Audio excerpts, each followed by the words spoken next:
Salam, hər vaxtınız xeyir olsun, dəyərli və əziz valideynlər.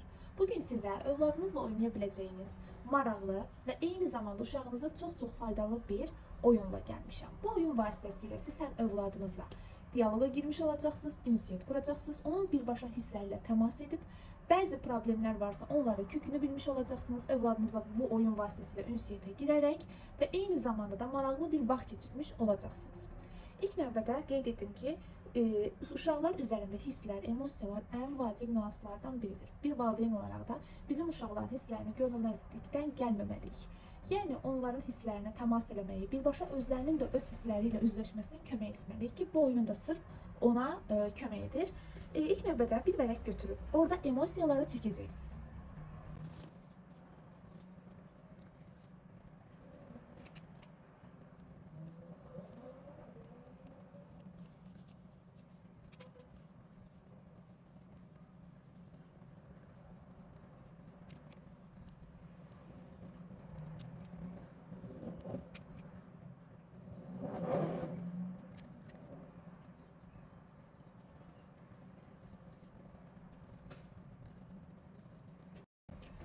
Bəli, bu şəkildə emosiyaları çəkirsiniz.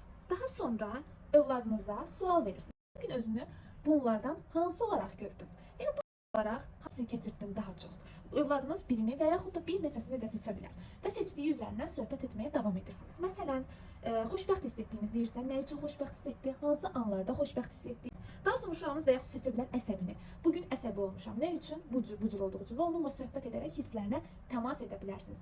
Və əsəbi olduqda onu başa düşdüyünüzü, anladığınızı bu şəkildə diyaloqa girib, onun əsəbi olmasını yargılamadan, onu utandırmadan, qorxuzmadan sadəcə sırf hisslərini tanıyıb söhbət etməsinə şərait yaradırsınız ki, bunu da bu şəkildə edirsiniz. Mən səni başa düşürəm, sən əsəbisən, bunun üçün əsəbləşdin, amma əsəbləşəndə nə etdin? Davranış üzərindən danışırsınız, başqa ona da alternativlər verirsiniz ki, seçsin. Məsələn, əsəbi olduqda bu davranışın əvəzinə bunu da etmək olar. Əsəbinin keçməsi üçün bunları edə bilərsən. Əsəbi olman çox normaldır, lakin etdiyin davranışı idarə edib əsəbini bu şəkildə deyil, başqa bir şəkildə də idarə edib çıxarda bilərsən və sair şəklində övladınızla ünsiyyətə girə bilərsiniz.